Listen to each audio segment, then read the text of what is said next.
The heat rolled off the tarmac in waves that made the distant mountains shimmer like something out of a fever dream.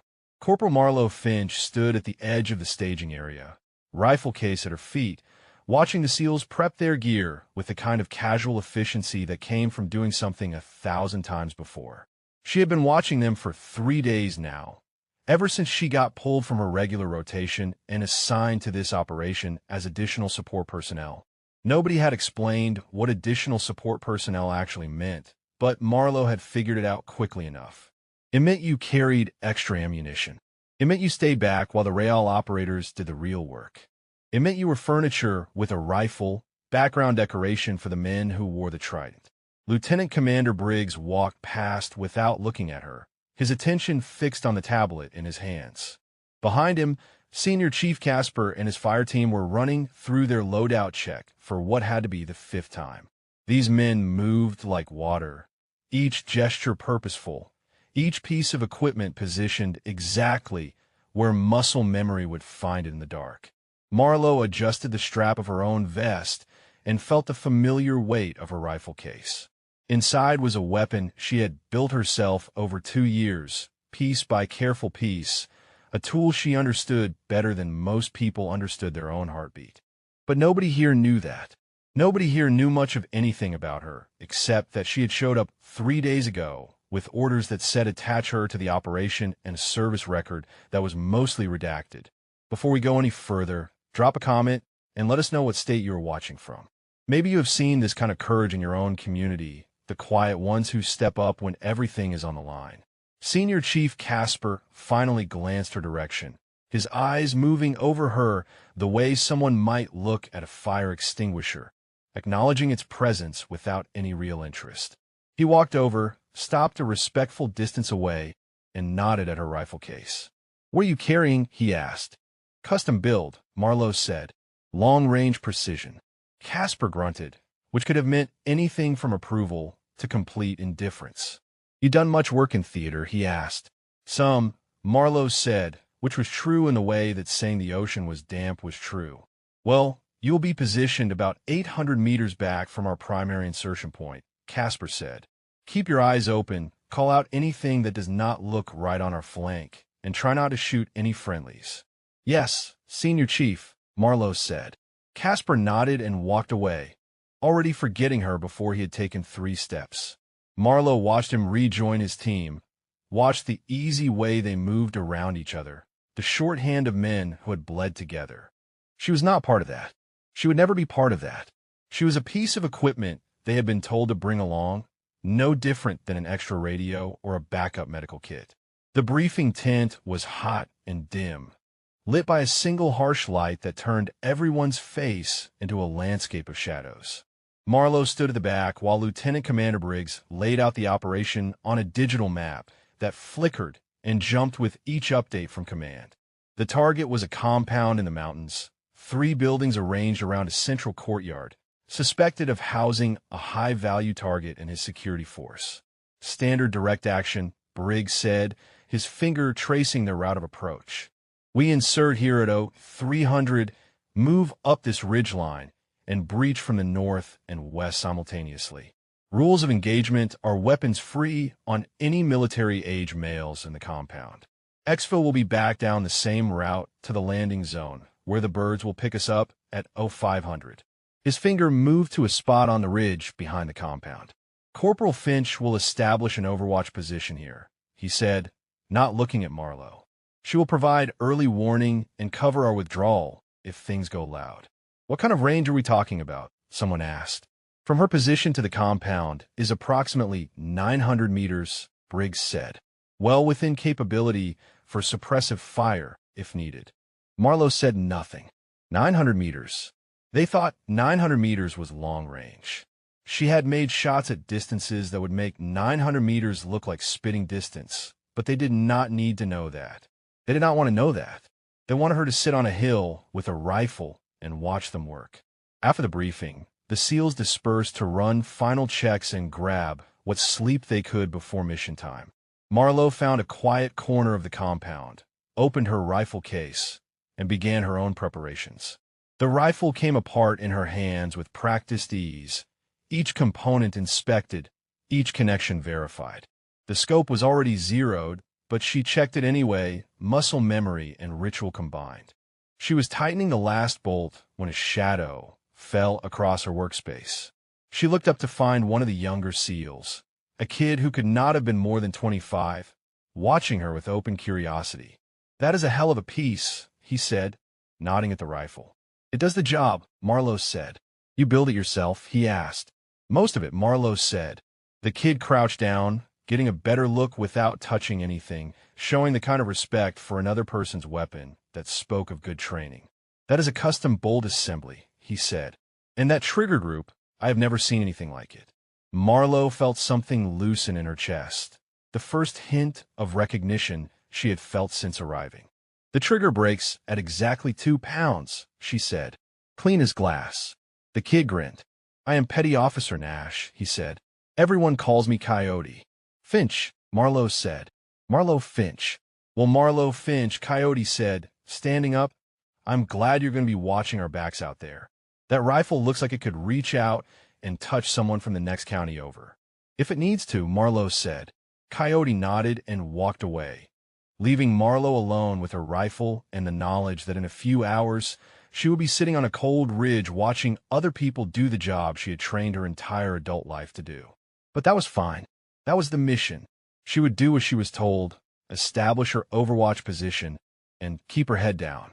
She had no way of knowing that in less than 12 hours, she would be the only thing standing between 300 dead SEALs and the enemy that had them surrounded. The helicopters came in low and fast, rotors beating the night air into submission. Marlowe sat pressed against the bulkhead of the lead bird, her rifle secured between her knees, watching the SEALs across from her breathe slow and steady through their pre-mission routines. Some had their eyes closed. Others stared at nothing. Lieutenant Commander Briggs checked his watch every 30 seconds with the mechanical precision of a man who had done this too many times to count. The crew chief held up 5 fingers. 5 minutes to insertion. The helicopter banked hard, and Marlowe felt her stomach drop as they descended into the valley. Through the open door, she could see the mountains rising on either side, black shapes against a slightly less black sky. No moon tonight. No stars visible through the dust and haze. Just the night vision glow of the instrument panel and the red cabin lights that turned everyone into ghosts. Briggs stood up, gripping the overhead strap, and the rest of the team followed his lead. Marlowe stayed seated. She would be the last one off, dropped at her Overwatch position before the birds continued to the primary landing zone. Solo insertion. Alone on a ridge while everyone else went to do the real work. The helicopter flared hard, and the crew chief slapped her shoulder. "This is you," he shouted over the rotor noise. Marlowe grabbed her rifle and moved to the door. The ground was 10 feet below, rocky terrain illuminated in the wash of the helicopter's lights. She jumped, landed hard, rolled to absorb the impact, and came up with her rifle ready.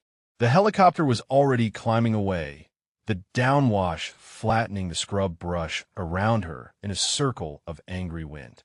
Then silence.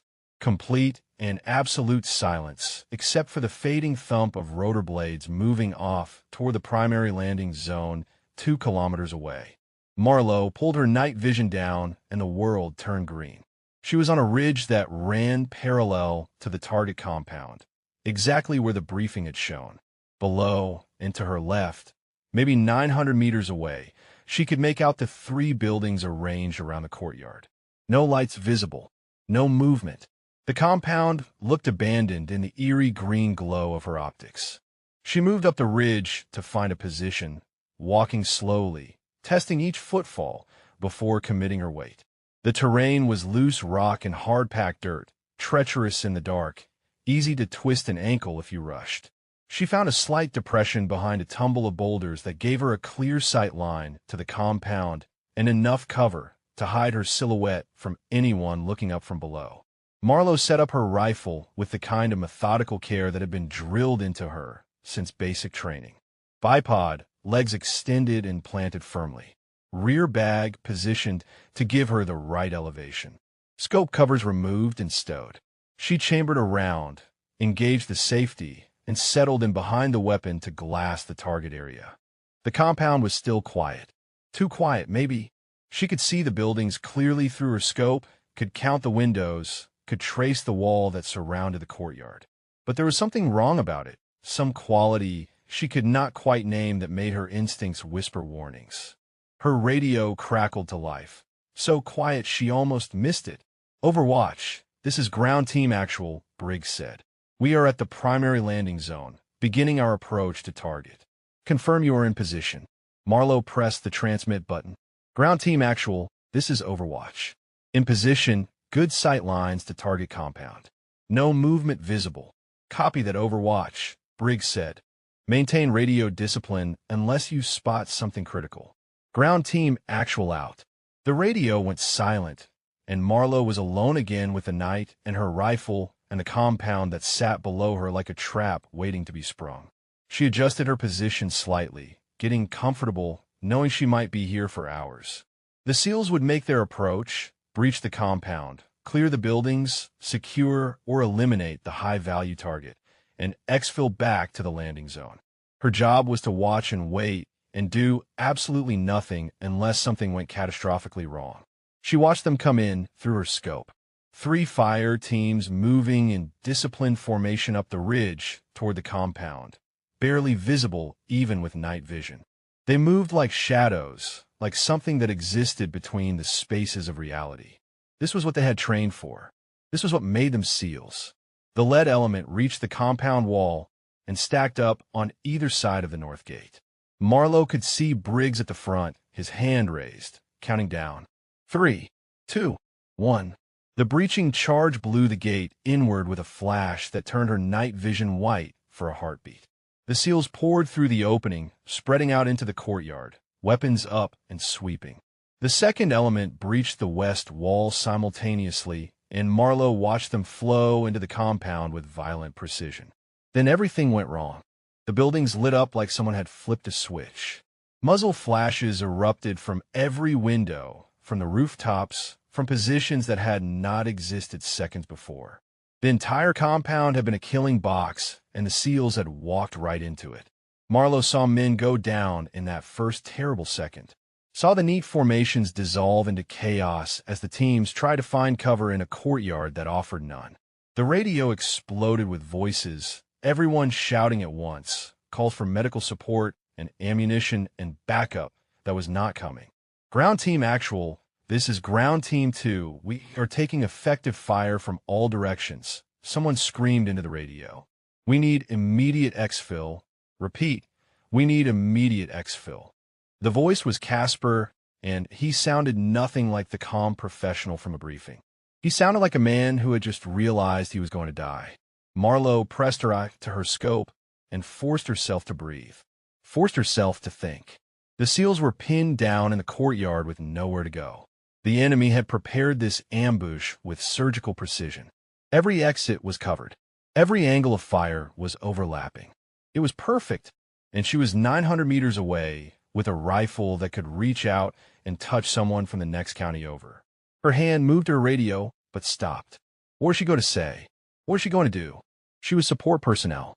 She was furniture with a rifle. She was not supposed to be anything more than an extra set of eyes.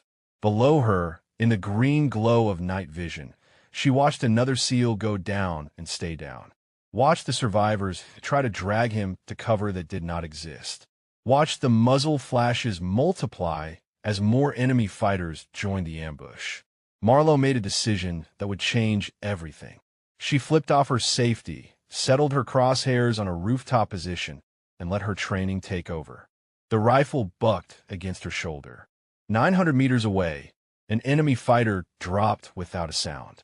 The second shot came 3 seconds after the first. Another rooftop position, another enemy fighter who had been pouring fire down into the courtyard. Marlowe worked the bolt with practice speed, chambered a fresh round, acquired her next target. The scope showed her everything in crystalline detail. Distance, wind, elevation, all the calculations that other people needed computers for happened in her head in the space between heartbeats. Third shot. A fighter in a second-story window who had just dropped a grenade into the courtyard. He fell back into the darkness before the grenade even detonated. Fourth shot. Fifth. Sixth. Marlowe fell into a rhythm that was older than conscious thought, the dance of breath and trigger press and recoil that she had performed 10,000 times on ranges that did not exist in any official records. The radio chatter had become a constant stream of desperation. Multiple casualties, ammunition running low, medics overwhelmed. Briggs trying to coordinate a fighting withdrawal that had nowhere to withdraw to. Casper calling for air support that was 30 minutes out at best. The helicopter pilots saying they could not land in a hot landing zone without getting shot down. Marlowe tuned it all out and kept shooting. She had gone through her first magazine and was loading her second when she heard a voice cut through the chaos on the radio. "Who the hell is shooting from Overwatch?" the voice demanded. "Someone tell me who authorized offensive fire from a support position." It was Briggs, and he sounded angry, which meant he had not accepted that they were all about to die. That was good. Angry men fought harder than scared men. Marlowe did not answer. She was busy putting a round through the skull of an enemy fighter who had been maneuvering to flank what remained of Ground Team 2. The man dropped behind a wall and did not move again. Marlowe shifted her aim, found another target, squeezed the trigger. The rifle spoke, and 900 meters away, another threat ceased to exist. "Overwatch, this is Ground Team Actual. Answer me right now," Briggs said. "Who authorized you to engage?" Marlowe pressed her transmit button, but kept her eye pressed to the scope. "Nobody authorized it," she said. "But you are about to have 300 dead SEALs unless someone does something. So, I am doing something." She released the transmit button before he could respond and took her next shot. An enemy fighter with a rocket-propelled grenade launcher who had been setting up behind a pile of rubble. The man pitched forward and the launcher clattered away, unfired. "Stand down, Overwatch," Briggs ordered. "You are not cleared to engage. You do not have proper fire support coordination. You're going to hit friendlies." Marlowe ignored him and kept working. She had trained for this her entire adult life, had spent years in places that officially did not exist, working with units that officially were not there, making shots that officially never happened. She knew exactly where every SEAL was in that courtyard, knew exactly where every enemy position had revealed itself. The math was simple. The geometry was clean, and nobody was going to die tonight if she had anything to say about it. Eighth shot. Ninth. 10th. She was through her second magazine and reaching for her third when the tone of the radio traffic began to change. The panic was still there, but underneath it was something else. Confusion. Wonder. Hope. "They are pulling back," someone said. "The enemy is pulling back from the north wall." "Confirmed," another voice added. "West side pressure is decreasing. We're getting some breathing room here." Casper came on the radio, his voice still rough but more controlled. "Ground Team 2 has 3 wounded who need immediate evacuation, but we can move now. Whoever is on that ridge just saved our lives." Marlowe loaded her third magazine and scanned for targets. The enemy was not retreating. They were repositioning. She could see them moving through the compound, using the buildings for cover, trying to find angles that would not expose them to her fire. They had figured out someone was shooting at them from range, and they were adapting. That meant they were professionals. That meant this was going to get harder. She found one moving between buildings and led him just enough to account for his speed and the wind and the curvature of the earth at this distance. The shot took him in the center of mass, and he went down hard. His partner tried to drag him to cover, and Marlowe put her next round 3 inches from his head, close enough to make him abandon his wounded friend and scramble for his life. "Ground Team Actual, this is air support," a new voice said on the radio. "We are inbound to your position, 5 minutes out. Be advised we are seeing heavy thermal signatures all around your location. This is not just a compound. This is a major enemy staging area. You have walked into something much bigger than intelligence indicated." Briggs responded immediately. "Air support, we have multiple wounded and our combat ineffective. We need immediate extraction as soon as you can provide it." "Roger, Ground Team Actual. We are pushing the aircraft as fast as they can go. Hold position and stay alive for 5 more minutes." 5 minutes. Marlowe did the math in her head. At the current rate of fire, She had maybe 40 rounds left after this magazine. The SEALs were pinned down and exhausted. The enemy was regrouping. 5 minutes might as well have been 5 hours. She settled back behind her rifle and started shooting again. 11th shot dropped an enemy fighter who had been trying to get a machine gun set up on a rooftop. 12th shot shattered the optic on a sniper rifle that had been tracking one of the SEAL medics. 13th shot. 14th. 15th. The enemy started returning fire in her direction, rounds snapping through the air overhead, impacting the rocks around her position. They had figured out, generally, where she was even if they could not see her. Marlowe shifted 30 feet to her left, found a new position, kept shooting. The suppression was working. Every time the enemy tried to mask their fire on the SEALs, she would pick off whoever was most exposed. Every time they tried to maneuver, she would make them pay for showing themselves. 16, 17, 18. She was halfway through her third magazine, and her shoulder was starting to ache from the recoil. The rifle barrel was hot enough to shimmer the air. But the SEALs were still alive, and the helicopters were getting closer, and if she could just keep this up for a few more minutes, they might actually make it out. Ground Team 2, this is Coyote, the young SEAL from earlier, said on the radio. I have positive identification on our Overwatch shooter. It is Corporal Finch. Single shooter, long-range precision fire. Senior Chief, she has been keeping the enemy off our backs this entire time. There was a pause on the radio. Then Casper spoke, his voice carrying a tone that Marlowe had never heard from him before. Something between awe and disbelief. One shooter, he said. All those kills are coming from one shooter. Yes, Senior Chief, Coyote confirmed. I have been watching the shots. She is hitting targets at 900+ meters in the dark with wind, and she has not missed once. Another pause. Longer this time. Then Briggs came on the radio. Overwatch, he said, and the anger was gone from his voice. Keep shooting. Marlowe burned through the rest of her third magazine with mechanical efficiency. 19th shot took out an enemy fighter who had been coordinating the defense from behind a low wall. 20th shot disabled a technical vehicle that had been rolling up to reinforce the compound. 21st, 22nd, 23rd. Each round accounted for. Each target neutralized.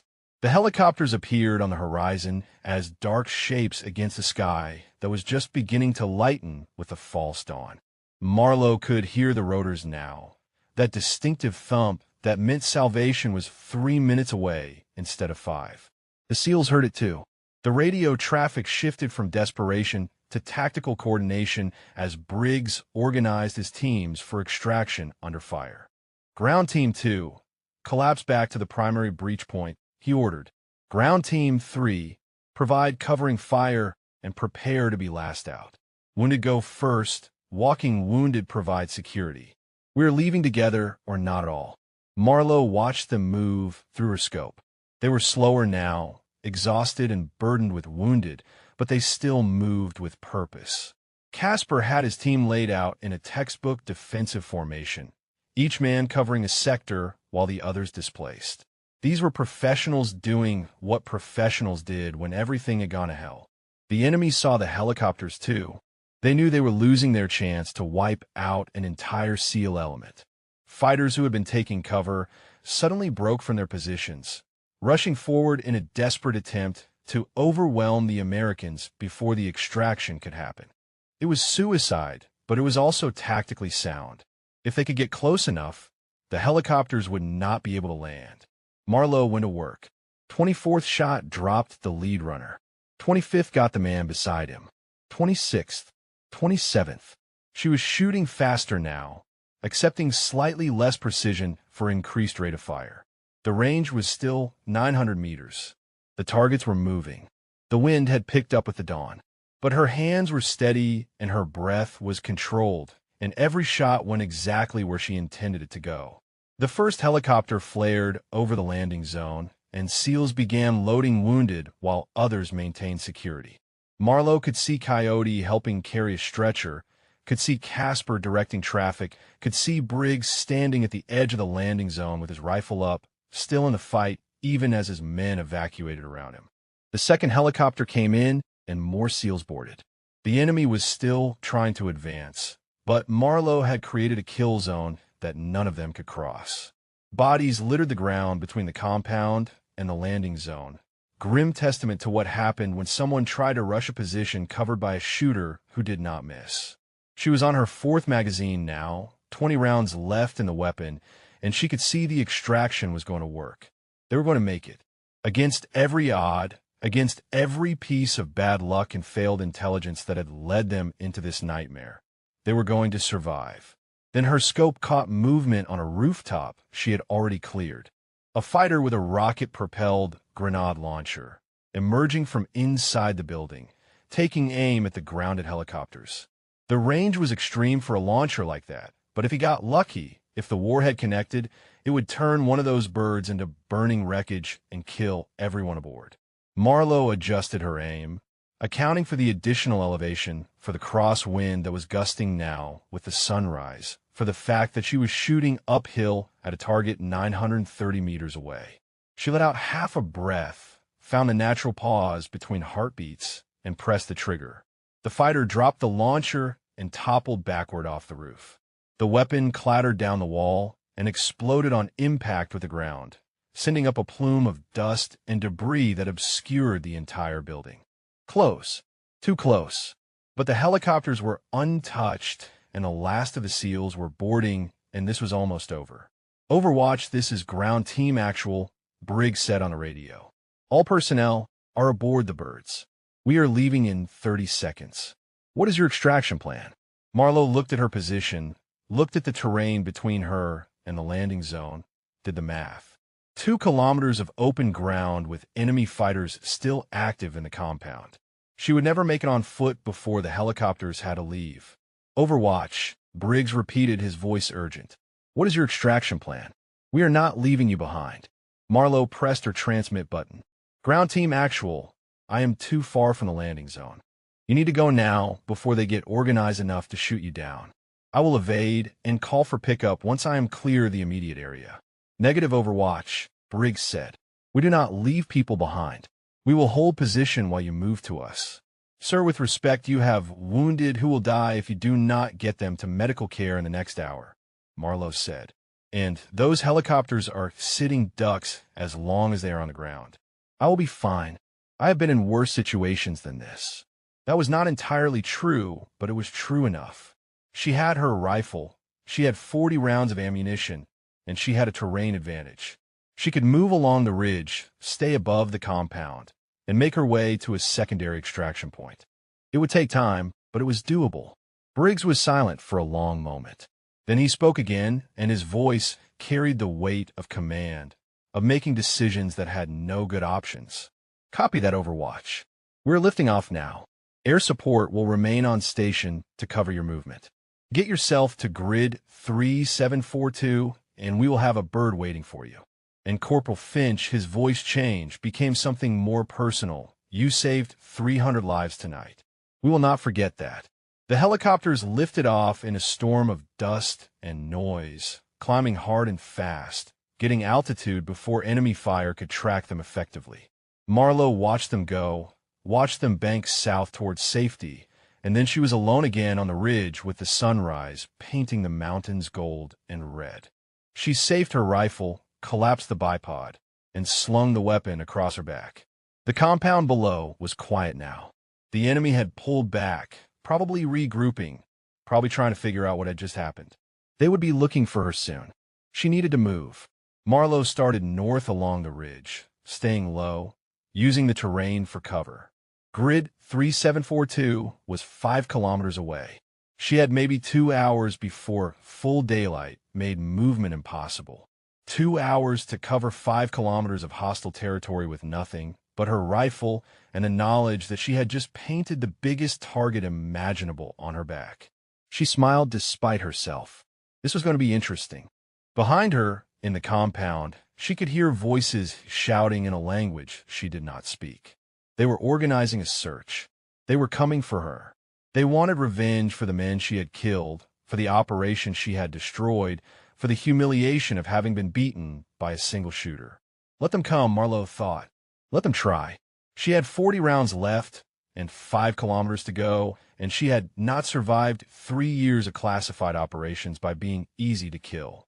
The ridge stretched out before her, empty and beautiful in the dawn light, and Marlowe Finch moved through it like smoke, like shadow, like something that had never been there at all. The sun was a hand's width above the horizon when Marlowe heard the first pursuit team behind her. Voices carrying on the morning air, the clatter of equipment, the unmistakable sound of men moving fast through rough terrain. She had covered maybe 2 kilometers, which left 3 more to go, and daylight was making concealment increasingly difficult.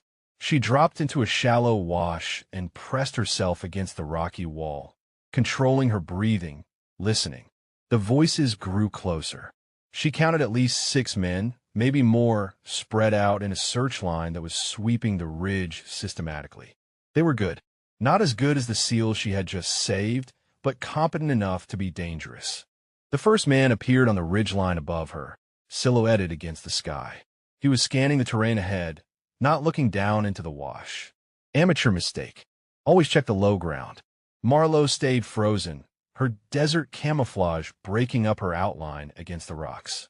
The man moved on, calling something to his companions, and the line swept past her position.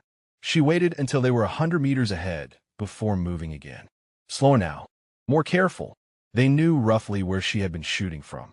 They would have found her position by now, found the brass casings, figured out her initial direction of movement. They were hurting her, trying to push her towards something. An ambush, probably, or a blocking force.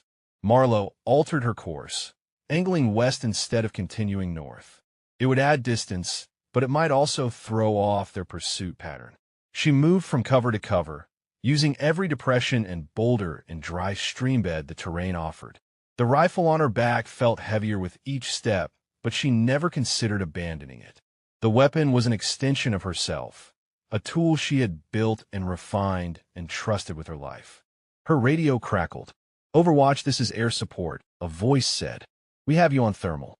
Be advised you have multiple enemy elements converging on your position from 3 directions. Recommend you move west immediately." "Already doing that," Marlowe transmitted back. "How many are we talking about?" "We are counting approximately 40 personnel in the search parties," air support replied. "They're setting up blocking positions along all the logical routes to the extraction point.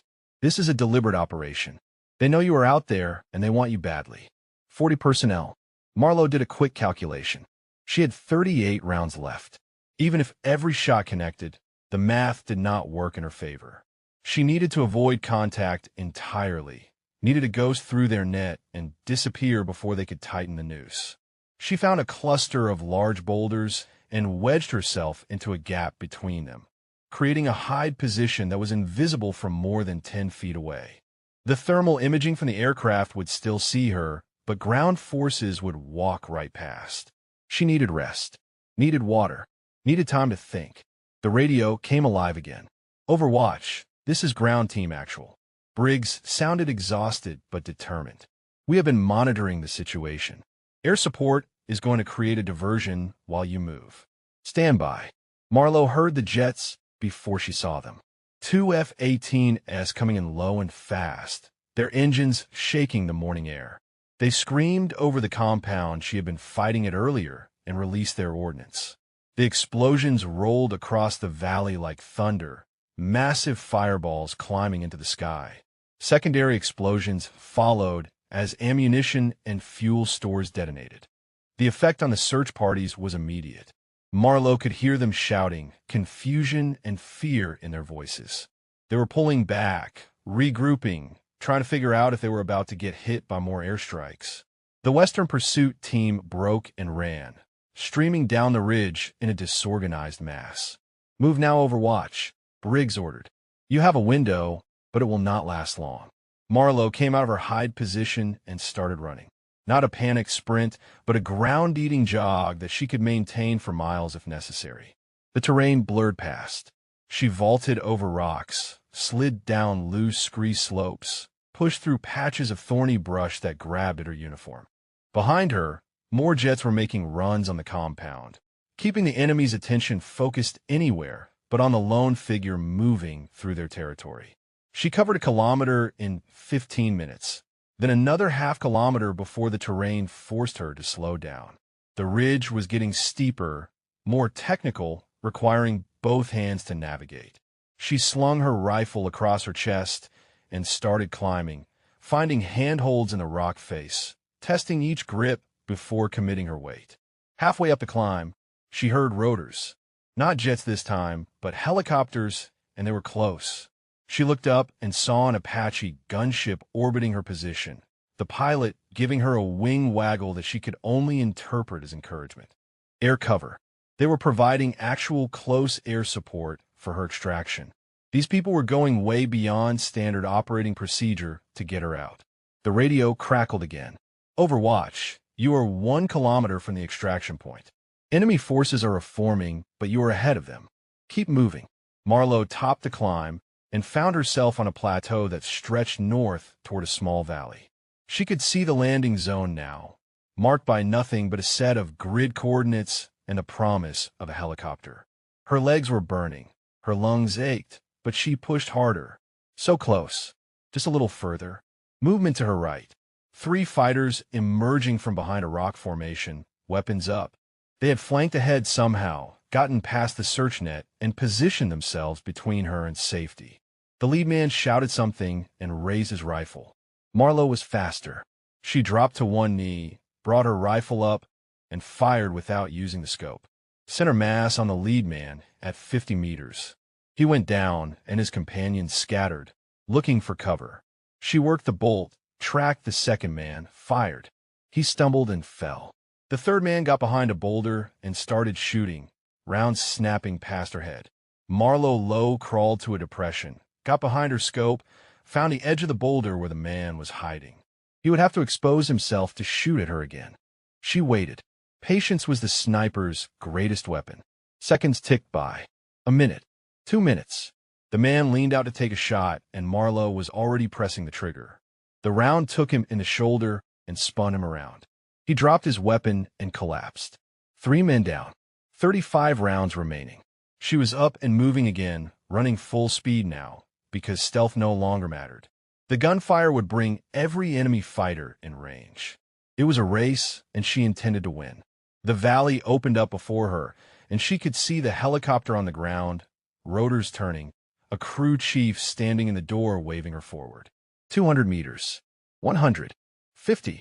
The helicopter started lifting off even before she reached it, and she had to jump, catching the crew chief's hand, getting hauled aboard as the aircraft climbed hard and fast. She rolled onto the floor of the cabin, gasping, and looked up to find herself surrounded by SEALs. Briggs was there, and Casper and Coyote, and a dozen others she did not recognize. They were staring at her with expressions she could not quite read. Not contempt anymore. Not indifference. Something else entirely. Briggs reached down and pulled her to a sitting position. "Welcome aboard, Corporal Finch," he said. "I think we need to have a conversation about exactly who you are and what you have been doing for the last 3 years." The helicopter banked hard toward the east, putting distance between them and the hostile territory below. Marlowe sat with her back against the bulkhead, her rifle across her lap, watching the SEALs watch her. The adrenaline was wearing off now, replaced by the bone-deep exhaustion that came after sustained combat. Her hands were shaking slightly. She pressed them flat against her thighs to stop the tremor. Briggs sat down across from her, his face streaked with dust and dry blood that was not his own. He studied her for a long moment before speaking, and when he did, his voice was carefully neutral. "Your service record is redacted," he said. "Everything before you showed up 3 days ago is classified above my pay grade. That is unusual for a corporal." Marlowe said nothing. She had learned a long time ago that silence was often the best answer when you did not want to explain things that could not be explained. "I made some calls while we were waiting for your extraction," Briggs continued. "Talked to some people who owed me favors. Nobody would tell me much, but the pieces I got were interesting. Specialized training, extended deployments to locations that officially do not exist, a rifle qualification score that had to be redacted because it was statistically impossible." Still, Marlowe remained silent. Beside Briggs, Casper was leaning forward, listening intently. Coyote had moved closer, clearly wanting to hear this conversation. Half the team was pretending not to eavesdrop, while obviously hanging on every word. One person I talked to said you were the best long-range shooter in the entire military, Briggs said. Another person said you did not exist, and I should stop asking questions. A third person, someone very high up in Special Operations Command, told me that if you were on this operation, then we were very lucky, and I should keep my mouth shut and write you up for a medal. Marlowe finally spoke. I would prefer no medal, she said quietly. I was just doing my job. Your job, Casper said, his voice rough with something between anger and awe. Your job is not to single-handedly engage an enemy force 20 times your size while providing overwatch for a direct action mission. Your job was to sit on that ridge and call out threats. That is what support personnel does. Plans change, Marlowe said. Plans change, Casper repeated, and he laughed, a short bark of sound that held no humor. You killed at least 40 enemy fighters. From 900 meters. In the dark. With iron sights and instinct and whatever magic you have in your head. Do you understand how impossible that is? It is not impossible if you train for it, Marlowe said. I trained for it.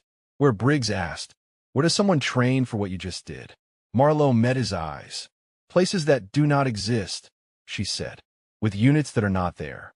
Making shots that never happened. The helicopter flew on through the morning sky. Below them, the desert stretched out in endless variations of brown and tan, beautiful and deadly in equal measure. Marlowe could see other helicopters in formation around them, carrying the wounded, carrying the survivors. 300 men who should have died in that compound. 300 men who would go home to families and friends because one person had decided that following orders was less important than saving lives. Coyote spoke up from where he sat. I watched some of your shots through my scope, he said. I have been a SEAL for 6 years. I have worked with the best shooters in the military. What you did out there, I have never seen anything like it. Thank you, Marlowe said. How did you learn? Coyote asked. Who taught you? Marlowe was quiet for a moment, deciding how much to say. My father, she finally replied. He was a Marine Scout sniper. 2 tours in Vietnam, 3 in the Gulf War, for more in Iraq. He started teaching me when I was 8 years old. By the time I was 16, I could outshoot him. And then, Briggs prompted. And then I enlisted, Marlowe said. Regular Army, initially. Got noticed by some people who recruit for programs that do not officially exist. Spent the next 3 years doing things I cannot talk about in places I cannot name. Then the program shut down, my records got sealed, and I got reassigned to a regular unit as a corporal with a clean slate. Why, Casper asked. Why would they take someone with your skills and bury you in a regular unit? Because the program I was part of became politically complicated, Marlowe said. Some missions went sideways. Some politicians asked questions that had uncomfortable answers. So they shut it down, scattered everyone involved, and pretended it never existed. Standard procedure when black operations get too visible. Briggs nodded slowly. That tracks with what little I could find out, he said. But here is what I do not understand. Why did you not say anything? Why did you let us treat you like furniture for 3 days when you could have told us what you were capable of? Would you have believed me? Marlowe asked. If I had walked up to you 3 days ago and said I was the best long-range shooter you would ever meet, would you have taken me seriously? Probably not, Briggs admitted. Exactly, Marlowe said. So I kept my mouth shut and waited to see what happened. Turn out what happened was you walked into an ambush and needed help. So I helped. You did more than help, Casper said. You saved every life on this operation, mine included. Senior Chief Casper extended his hand across the cabin. I owe you an apology for how I treated you. I should have asked more questions. Should have looked past the rank and seen the operator. Marlowe shook his hand. You did not know, she said. How could you? I could have made it my business to know, Casper replied. That is part of my job. I failed at that, and men almost died because of it. Men did not die because you showed up, Coyote said to Marlowe. That is what matters. You were in the right place at the right time, and you had the skills to make a difference. That is all any of us can ask for. The helicopter began its descent toward the forward operating base. Marlowe could see the compound below, the rows of tents and vehicles, the organized chaos of military life in a combat zone. In a few minutes, she would be back in the regular world, back to being Corporal Finch with a mysteriously redacted service record. But something had changed. She could see it in the way the SEALs were looking at her now. Not with contempt or indifference, but with respect, with recognition, with the acknowledgement that she was one of them in the ways that mattered most. Briggs stood as the helicopter touched down. "When we land, I'm going to write a full after-action report about what happened out there," he said. "I'm going to recommend you for a Silver Star at minimum. And I'm going to make sure that whoever buried your talents in a regular infantry unit knows exactly what they threw away." "Sir," Marlowe started to protest. "That was not a request," Corporal Briggs said. "What you did deserves recognition. Whether you want it or not, you're going to get it." The door gunner opened the side hatch and the team began filing out. Marlowe stood, slinging her rifle, preparing to join them. Casper stopped her with a hand on her shoulder. "One more thing," he said. "If you ever decide you want to try out for the teams, I will personally sponsor you. We need people like you. People who do not quit when things go bad. People who run toward the sound of guns instead of away from them." Marlowe looked at him, surprised. "Women cannot be SEALs," she said. "Not yet," Casper replied. "But that is changing. The wind is shifting. And when it does, I want you to remember this conversation." He stepped out of the helicopter, leaving Marlowe alone with her thoughts and her rifle and the knowledge that everything had just changed. Captain Oakes looked up from his desk when Marlowe entered the command post. His expression did not change, but something in his eyes suggested he had been expecting her arrival. He gestured to a chair, and she sat, her rifle leaning against her shoulder, always within reach. "That was faster than 24 hours, Oakes observed. "I already know my answer," Marlowe said. "I am in. Whatever this Guardian program is, whatever you need me to do, I will do it." Oakes studied her for a long moment. "Why?" he asked. "What changed your mind?" "This morning I sat on a ridge and watched good men about to die," Marlowe said. "I had the skills to help them, and I used those skills. If I go back to being just another soldier in a regular unit, the next time something like that happens, I will not be in position to help. People will die who do not have to die. I cannot live with that. Even if it means going back to the shadows," Oakes said. "Even if it means 3 more years or 5 more years or however long it takes. Even if it means never getting credit for what you do." "My father told me something when I was 16, Marlowe said. "He said the best warriors are the ones nobody knows about. The ones who do their job and disappear. The ones who save lives without needing parades." I thought I understood what he meant back then. Now I know I understand.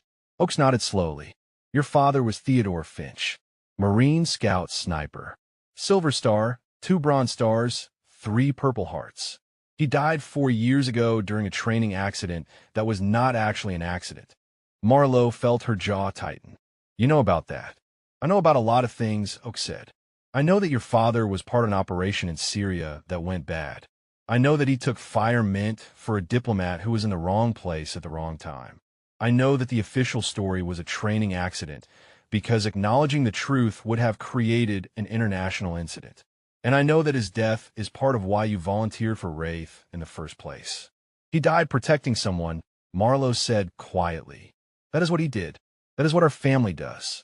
We stand between threats and the people who need protecting. And now you're going to continue that tradition," Oakes said. "Good, because what I am about to tell you is classified at the highest levels and cannot leave this room." He pulled out a folder and slid it across the desk. "This is the Guardian program. It is being built specifically around your capabilities and the lessons learned from Wraith. You will be the primary asset with full support from a dedicated team." Marlowe opened the folder and scanned the documents inside. Mission parameters, rules of engagement, chain of command, support structure. It was everything Wraith should have been if politics and bureaucracy had not strangled it. "You will have a spotter," Oakes continued. "Communications specialist, intelligence analyst, logistics coordinator. Everything you need to operate effectively without the isolation that broke some of the Wraith operators. You will have oversight and accountability, but also the autonomy to make decisions in the field." "What kind of missions?" Marlowe asked. High-value target elimination in areas where conventional forces cannot operate, Oakes said. Precision strikes against enemy leadership. Support for special operations teams when they need long-range capabilities.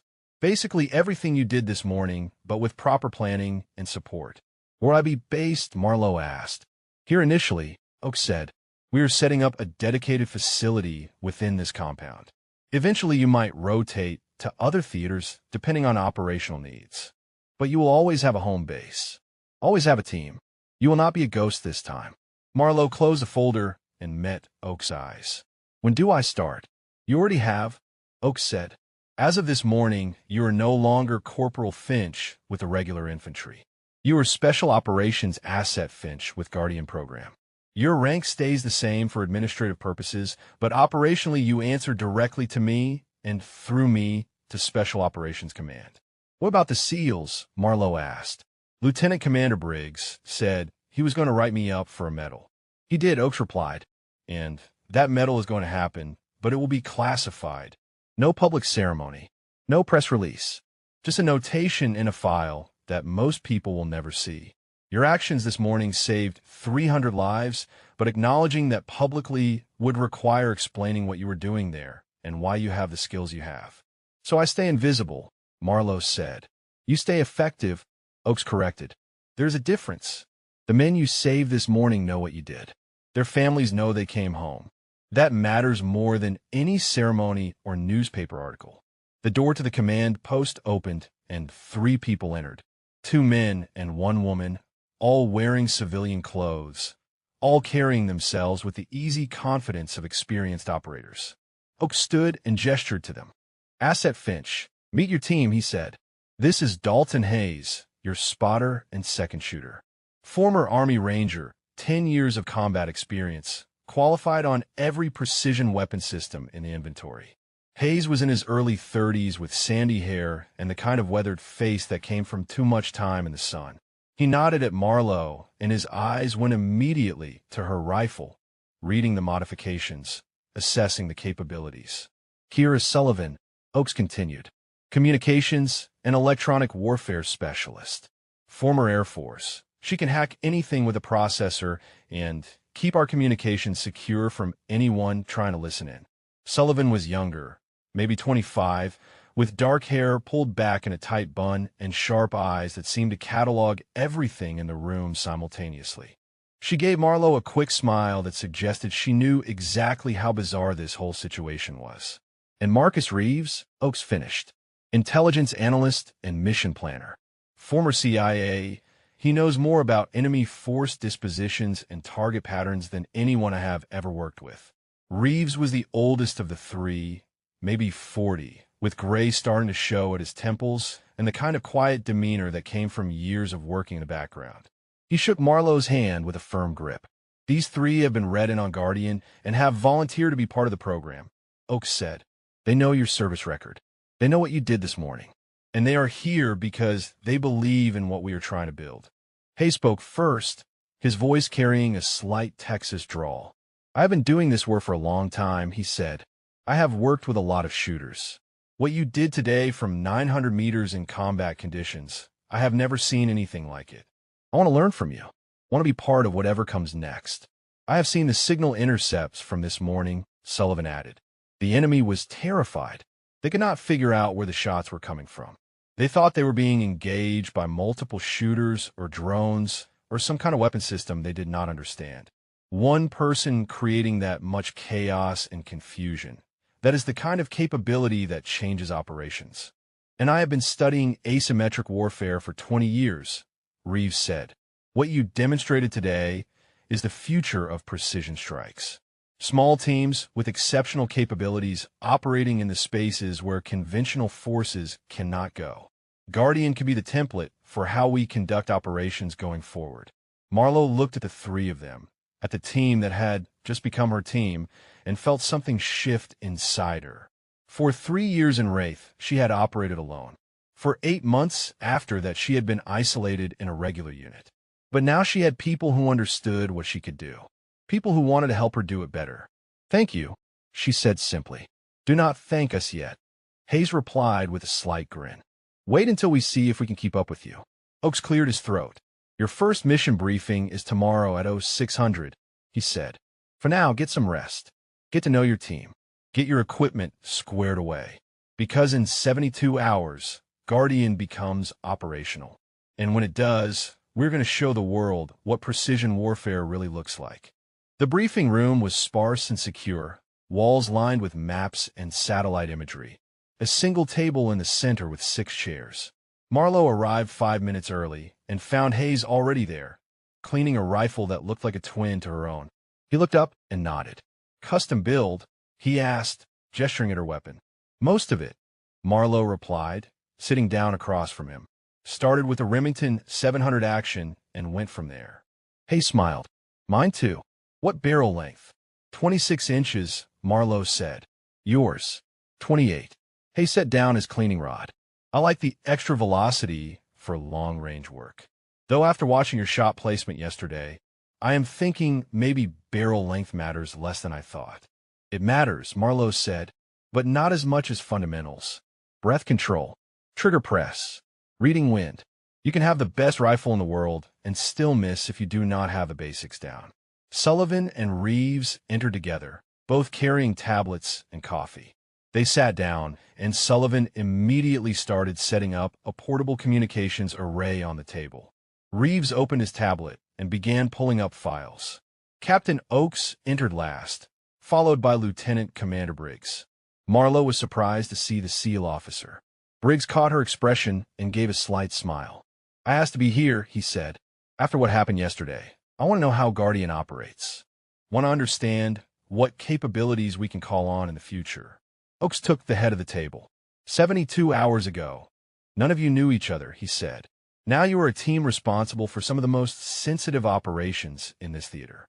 This briefing will establish how we work together and what our first mission will be. He tapped a control, and the wall screen lit up with satellite imagery of a compound in the mountains. This is our target, Oakes said. Intelligence indicates this facility is being used as a coordination center for the insurgent network that ambushed the SEAL team 2 days ago. The man running operations from this location is named Zahir Ahmadi. He is responsible for at least 20 attacks on coalition forces in the past 6 months. What is the mission objective? Marlowe asked. Eliminate Ahmadi and destroy the coordination center, Oakes replied. Conventional strike is not an option because the compound is in a populated area. Collateral damage would be unacceptable. Direct action raid is not viable because the approach terrain is completely exposed and heavily defended. So you need precision elimination from range, Hayes said. Exactly, Oakes confirmed. This is what Guardian was designed for. Reeves has been analyzing pattern of life data for the past 48 hours. Reeves, what have you found? Reeves stood and walked to the screen. Ahmadi maintains a strict security protocol, he said. He never appears outside during daylight. He never stays in the same room for more than 20 minutes. He uses body doubles. But we have identified one vulnerability. Every morning at 04:30, he goes to the roof of the main building to pray. He is alone for exactly 15 minutes. That is our window. Range from nearest concealment to target building is 1,200 meters, Sullivan added. I have reviewed terrain data and identified 3 possible shooting positions. All of them are exposed. All of them require insertion and extraction under darkness. 1,200 meters, Briggs said quietly. That is an extraordinary distance for a kill shot. It is at the edge of what is possible, Hayes agreed, looking at Marlowe. But possible is different than probable. Wind at that range can push around 18 inches off target. Temperature affects trajectory. Even the rotation of the Earth becomes a factor. I have made shots at that distance, Marlowe said, in training and in operational environments. It is difficult, but not impossible. In training is different than with a live target who has bodyguards ready to return fire the second you take your shot, Briggs said. Not arguing with your capabilities, just pointing out the risk factors. Risk is why we have a team, Oakes said. Hayes will be Marlowe's spotter, confirming range and wind. Sullivan will maintain communications and monitor enemy frequencies. Reeves will coordinate with overhead assets to provide real-time intelligence. This is not a solo operation. What about extraction? Hayes asked. Taking the shot is the easy part. Getting out alive after you wake up every hostile in the area, that is the hard part. Sullivan brought up a tactical map. We insert here 2 kilometers from the target compound, she said. Approach on foot to the shooting position. Take the shot at 0430 when Ahmadi is on the roof. Then we move east along this ridgeline to an alternate extraction point where helicopters will be waiting. Total time from shot to wheels up should be less than 20 minutes. That is tight, Briggs said. Very tight. It has to be, Sullivan replied. Any longer, and we will have enemy quick reaction forces converging on our position from 3 directions. Speed is our friend here. Marlowe studied the map, running calculations in her head. Distance, terrain, timing. It was complex, but not impossible.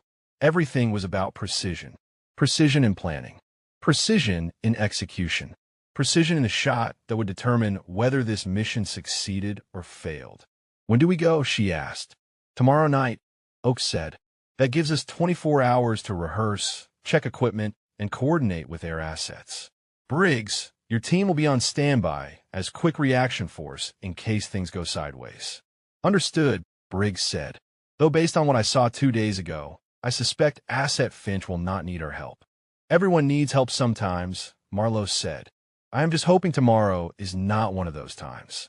The briefing continued for another hour, covering every detail of the operation. Contingency plans, communication protocols, rules of engagement, medical evacuation procedures.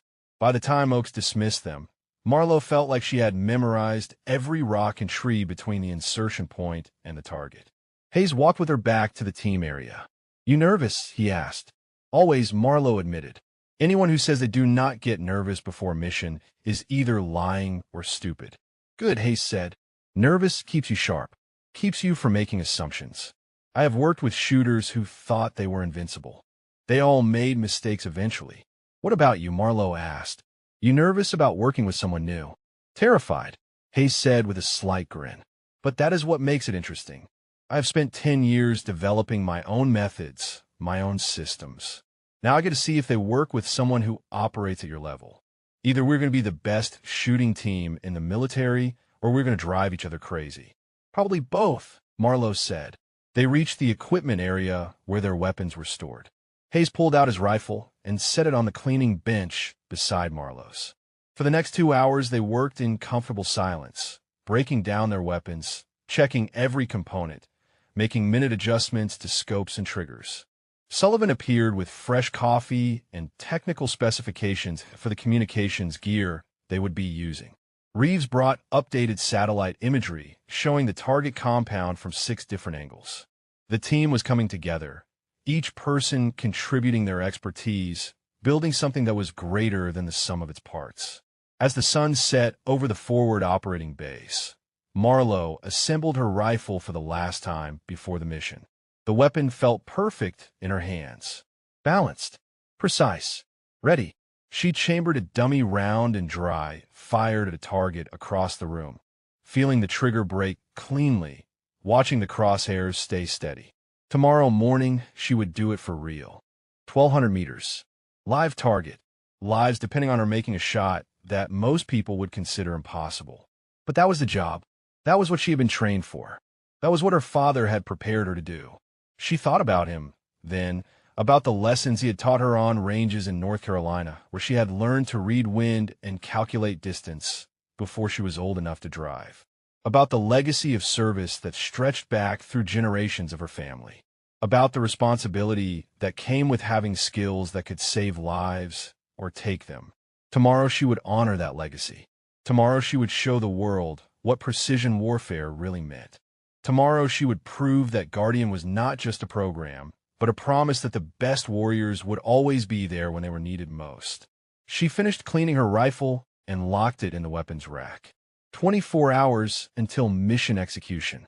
24 hours to rest and prepare and focus. 24 hours until everything changed again. The helicopter insertion was smooth and silent, the pilots flying with night vision at altitudes that barely cleared the mountain ridges. Marlowe sat between Hayes and Sullivan, her rifle secured across her lap, running through mental checklists that had become automatic over years of operations. Breathing steady, heart rate controlled, mind clear and focused on the mission ahead. The helicopter flared, and they were moving, boots hitting rocky ground, spreading out into tactical formation. The aircraft was gone in seconds, leaving them alone in the darkness 2 kilometers from their target. Reeves was already on his tablet, confirming their position against satellite imagery. Sullivan checked communications with a series of clicks that meant everything was functioning perfectly. Hayes moved up beside Marlowe, and they started the approach, moving slowly through terrain that wanted to break ankles and make noise. Behind them, Sullivan and Reeves followed, maintaining 5-meter spacing, weapons ready. The team moved like water through the mountains, silent and deliberate. 1 hour into the movement, Hayes held up a fist, and everyone froze. He pointed at the ridgeline ahead where a small patrol was silhouetted against the night sky. For men, probably a security element from the target compound. They were walking a predictable route, talking to each other, unaware that death was watching them from 200 meters away. Marlowe pressed her face to her rifle scope and tracked them. Hayes was beside her, reading the wind, calculating angles. They had rehearsed this. If the patrol spotted them, the mission would have to abort. But if they could remain undetected, they could continue to the shooting position. The patrol passed within 50 meters, close enough that Marlowe could hear their conversation even though she could not understand the words. They were relaxed, bored, expecting nothing. They continued along their route and disappeared over the ridgeline.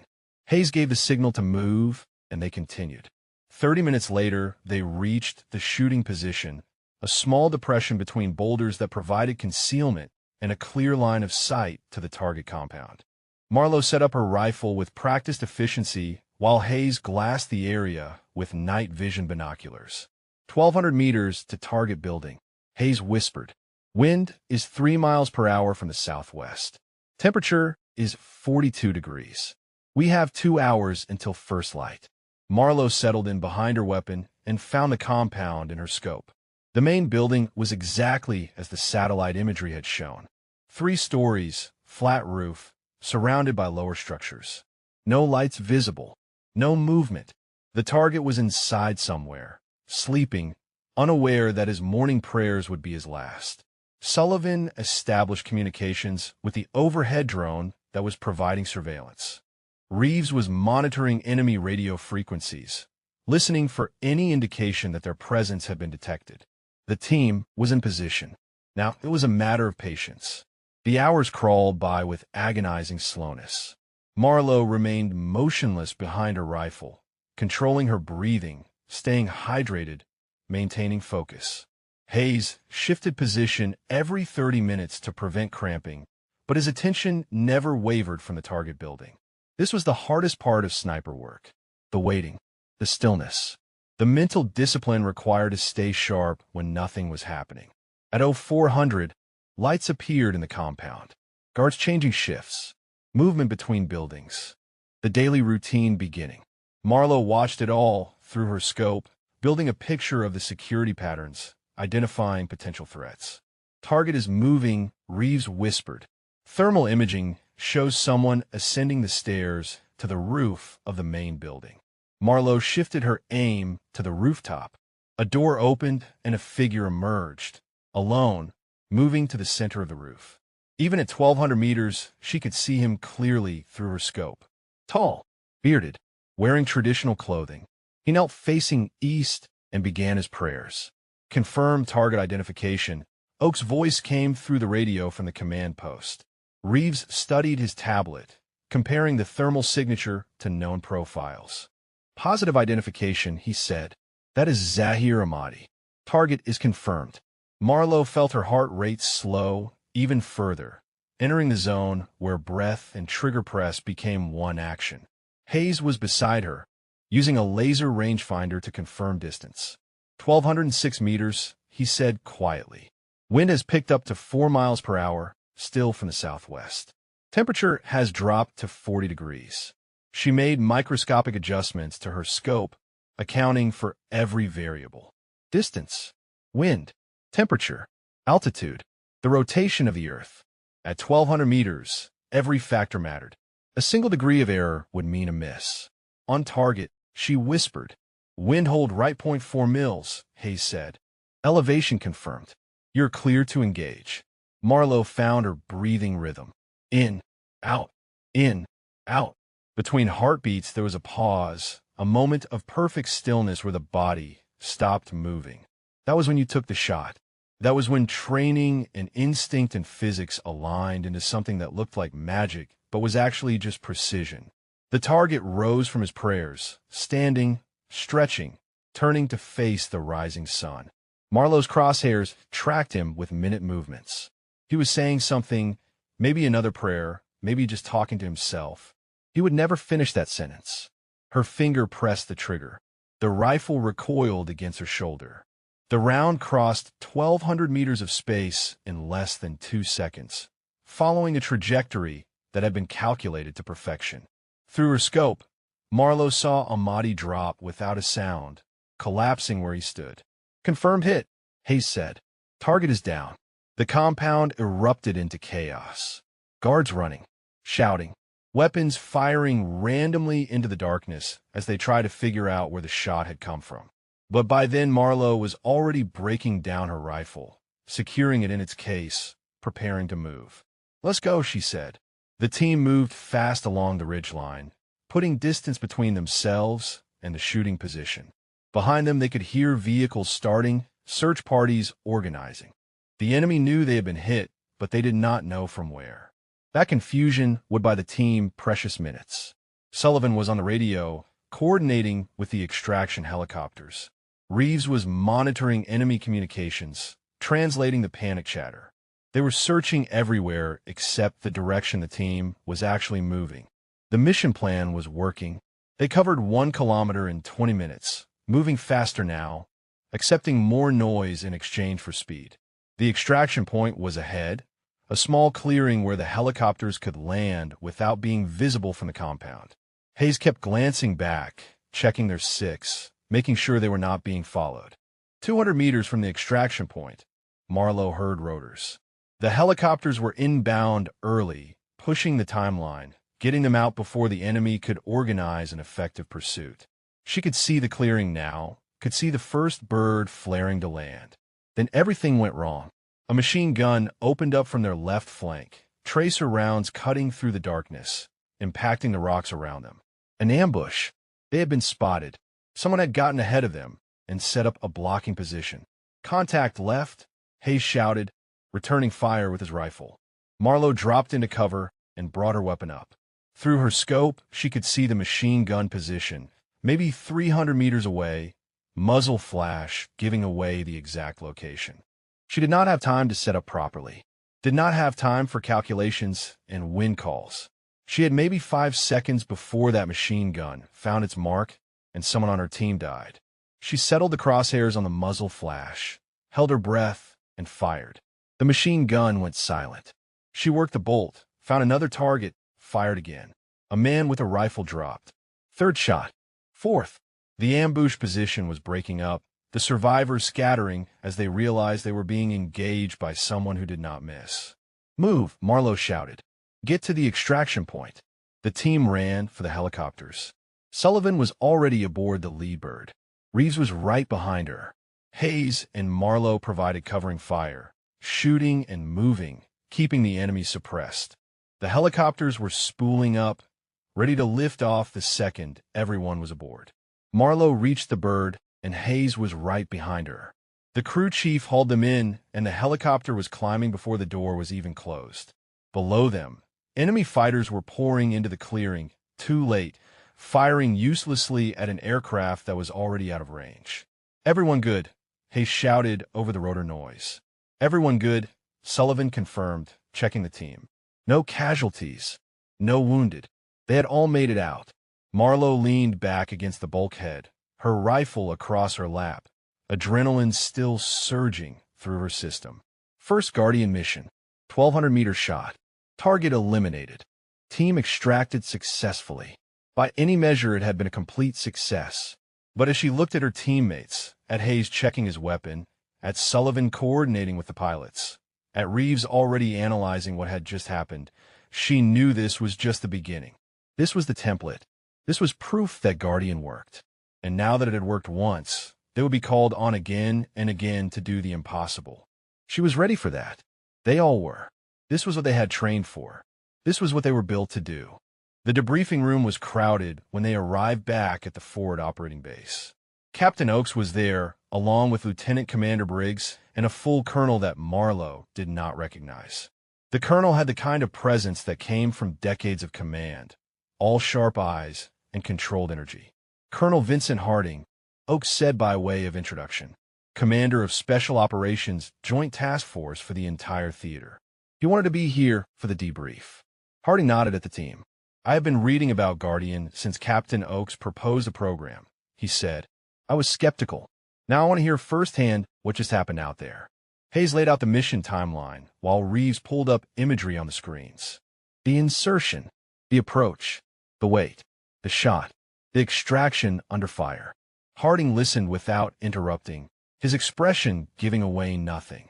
When Hayes finished, Harding turned to Marlowe. 1,206 meters, he said. At dawn, with wind. That is the kind of shot that most trained snipers would consider impossible. How did you make it look routine? It was not routine, Marlowe replied. Every long-range shot is a combination of training, calculation, and conditions. I had an excellent spotter, good equipment, and time to set up properly. The shot was difficult, but within parameters. Within parameters, Harding repeated, and something that might have been amusement flickered across his face. Asset Finch, I have been in special operations for 32 years. I know false modesty when I hear it. What you did this morning was exceptional. Own it. Marlowe met his eyes. Yes, sir, she said. It was an exceptional shot. Better, Harding said. He turned to Oakes. Guardian is operational and effective. I am authorizing expansion of the program. 2 more teams, similar composition, different theaters. We're going to standardize what you built here. That is going to require significant resources, Oakes said. Personnel, equipment, facilities. You will have them, Harding replied. What happened 3 days ago with the SEAL ambush should never have gotten as bad as it did. If Asset Finch had been properly integrated into the operation from the start, we would not have lost the men we lost. Guardian fixes that gap. Precision assets embedded with or supporting conventional forces. That is the future. Briggs spoke up from where he had been standing quietly. Sir, my team wants to formally thank Asset Finch and the Guardian team. What she did saved every life in my unit. We are here because she refused to stay at her lane and did what needed to be done. Your team was owed that thanks days ago, Harding said. But there is something else we need to address. He pulled out a folder and set it on the table. Asset Finch, your actions 3 days ago cannot be officially recognized because doing so would compromise operational security. But they also cannot be ignored. So we are doing something unusual. He opened the folder. This is a classified Silver Star citation. It will go in your sealed file. Only people with the highest clearances will ever know about it. But it will be there as a permanent record that you saved 300 special operations personnel through extraordinary heroism under fire. Sir, I do not need a medal, Marlowe said. I know you do not, Harding replied. But the institution needs to recognize what you did. Needs to remember that exceptional actions deserve exceptional recognition, even when that recognition has to happen in the shadows. Your father would have understood that. Marlowe felt something tighten in her chest at the mention of her father. How did you know him? She asked quietly. I served with Theodore Finch in Iraq, Harding said. He saved my life during an ambush outside Fallujah. Took a round through his shoulder to keep me from taking one through my head. He was the best Marine I ever served with, and his death was a loss that still hurts. When I heard his daughter was carrying on his legacy, I made it my business to keep track of your career. He pulled out a small box and opened it to reveal a Silver Star medal. This was your father's, Harding said. He earned it for the action where he saved my life. I was there when they pinned it on him. He told me afterward that medals did not matter as much as knowing he had done his job. I think you understand what he meant by that now. Yes, sir, Marlowe said. I do. Good, Harding said, closing the box and handing it to her. "Keep this. Remember him. And remember that what we do in the shadows still matters, even if most people never know about it." The debriefing continued for another hour, going over every detail of the mission, extracting lessons learned, identifying areas for improvement. By the time Harding dismissed them, the sun was high overhead, and the heat was building toward the daily furnace temperatures that made Afghanistan feel like the surface of another planet. Marlowe walked out of the command post with her team, still carrying the box with her father's silver star. Hayes walked beside her, quiet for a long moment before speaking. "My father was a cop," he said. "Got killed in the line of duty when I was 12. I still have his badge. Keep it in my kit whenever I deploy. Remind me why I do this work." "To honor them," Marlowe said. "To continue what they started," Hayes replied. "To make sure their sacrifices meant something. That is what service is really about. Not the medals or the recognition. Just the knowledge that you stood up when you were needed." They reached the team area where Sullivan and Reeves were already starting to clean weapons and organize equipment. This was the rhythm of special operations. Mission, debrief, maintenance, rest, then do it all again. The work never stopped because the threats never stopped. Coyote appeared from around a corner, still wearing his SEAL gear, looking exhausted but alive. He saw Marlowe and broke into a grin.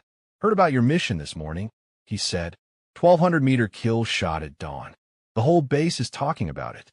Well, the people who are clear to know about it anyway." Marlowe smiled slightly. "Word travels fast in the special operations community. When you do something that impressive, it travels faster," Coyote replied. "Casper wants to know if you would be willing to do some training with our sniper teams. Show them some of your techniques.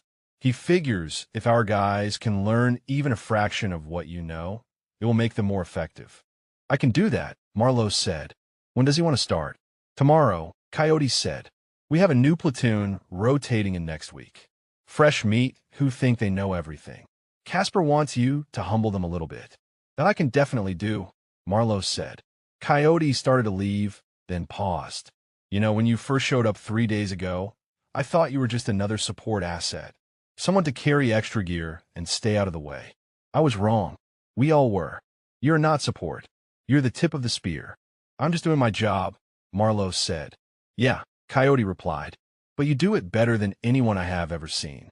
He walked away, leaving Marlowe alone with her thoughts and her father's silver star and the knowledge that she had finally found her place in the military.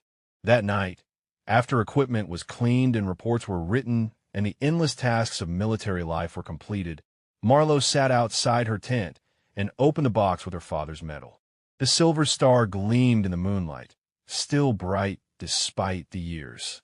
She remembered the day he had received it, remembered standing in the crowd with her mother, watching him accept recognition for something he had barely mentioned when he came home. He had told her later, when she asked why he did not seem excited about the medal, that the important thing was not the recognition, but the action that earned it. That the medal was just metal and ribbon. That what mattered was knowing he had done the right thing when it counted most. She understood that now in a way she never had before. Understood that the truest measure of service was not what you received, but what you gave. Not the medals in your file, but the lives you saved. Not the recognition you got, but the job you did when nobody was watching. She closed the box and looked up at the stars, at the same sky her father had looked at during his deployments, at the same constellations that had watched over warriors for thousands of years. He would have been proud of what she had become, proud of the team she had built, proud that she had found a way to serve that honored his legacy while forging her own path. Tomorrow she would train the SEAL snipers. Next week, Guardian would have another mission. Next month, the program would expand to other theaters. The work would continue because it had to continue, because there would always be threats, and there would always be people willing to stand between those threats and innocent lives. Marlowe Finch was one of those people. She always had been. And now, finally, she had the team and the resources and the recognition needed to do what she was meant to do. The shadows were where she belonged. The precision was what she offered. The service was why she existed. And that was enough. 3 weeks had passed since the first Guardian mission. 3 weeks of training SEAL sniper teams, planning operations, building something that was bigger than any one person. Marlowe stood on the range watching a young petty officer attempt a 1,000-meter shot, his breathing uncontrolled, his trigger press jerky. The round impacted 2 feet left of target. Breathing, Marlowe called out, "You are rushing the shot. Take your time." The petty officer reset, went through his fundamentals again, and fired. This time the round struck 6 inches from center. Better. Learning. That was what this was about. Passing on knowledge. Building capability across the entire special operations community. Hayes walked up beside her, carrying 2 cups of coffee. Morning briefing got moved up, he said. Captain Oakes wants the team assembled in 30 minutes. We have a new tasking. Another mission already, Marlowe said, taking the coffee. Word is spreading about what we can do, Hayes replied. Every commander in theater wants precision assets attached to their operations. We're going to be busy for a long time. They walked back toward the command post, passing groups of SEALs and Rangers and Special Forces operators who now knew exactly who Marlowe was and what she represented. The furniture with a rifle had become legend. The support asset had become the solution. It still felt strange to be recognized, to have people nod respectfully when she passed, to be asked for advice by operators with twice her time in service. The briefing room held the full Guardian team, plus Lieutenant Commander Briggs and Senior Chief Casper. Oakes was already at the head of the table when they entered, studying a map on the display screen. Good morning, he said. We have a situation developing in the northern mountains. A coalition patrol has been ambushed and pinned down. They're taking casualties. Quick reaction force is 30 minutes out. Air support is 15 minutes out. But there's a friendly observation post on a ridge overlooking the ambush site. 2 soldiers with basic equipment. No heavy weapons. What is the range? Marlowe asked immediately.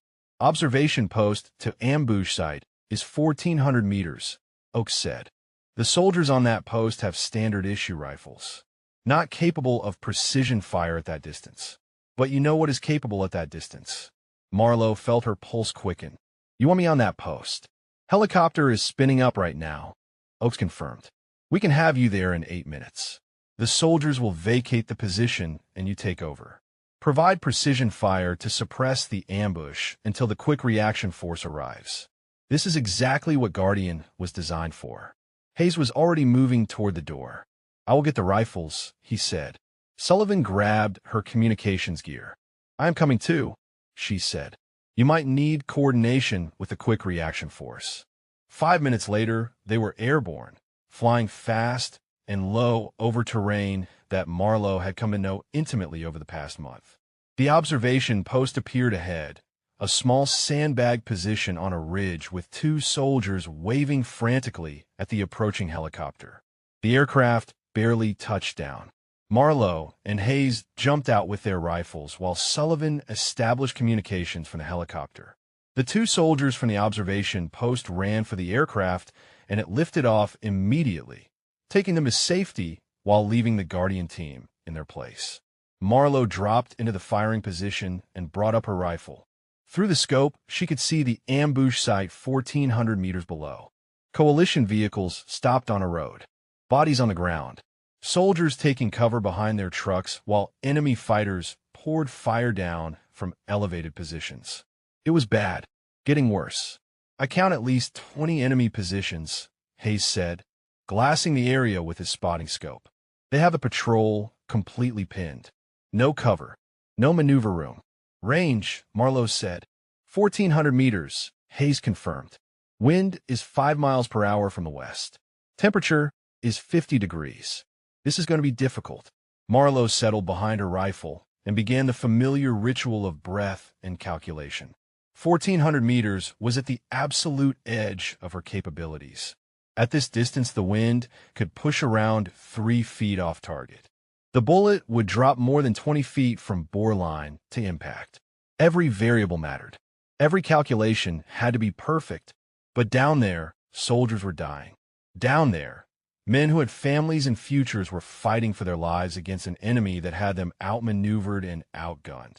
Guardian existed for moments like this. Marlowe existed for moments like this. On target, she whispered. Wind hold left 0.6 mils, Hayes said. Elevation is dialed.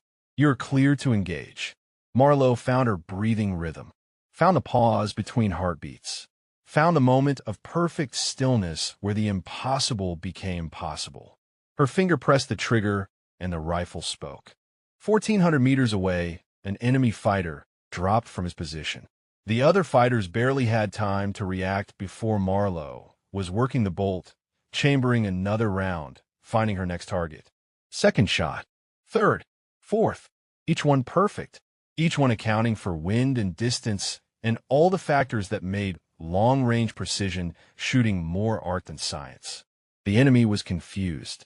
They could not figure out where the shots were coming from, could not understand how they were being engaged from such an extreme distance. They started to pull back, to seek cover, to break off the ambush. That gave the pinned-down patrol breathing room, gave them a chance to return fire, gave them hope. Sullivan was on the radio, coordinating with the quick reaction force. 2 minutes out, she called. Keep the pressure on. Marlowe kept shooting. Fifth shot. Sixth. Seventh. Hayes was beside her, calling wind changes, confirming hits, feeding her information that made each subsequent shot faster and more accurate. This was what a sniper team looked like when everything worked perfectly. Two minds operating as one. Two sets of skills combining into something greater than either could achieve alone. The quick reaction force arrived in a thunder of helicopter rotors and vehicle engines. Fresh troops poured into the fight, turning the ambush around, pushing the enemy back. The coalition patrol began evacuating their wounded. What had been a potential massacre became a tactical victory. Mission complete, Oak said over the radio. Outstanding work, Guardian. Extraction helicopter is inbound to your position. Marlowe saved her rifle and looked down at the ambush site. She had fired 11 rounds. Hayes confirmed 9 kills and 2 wounded. 11 rounds that had changed the outcome of an entire engagement. 11 rounds that had saved lives and turned defeat into victory. The helicopter arrived, and they climbed aboard.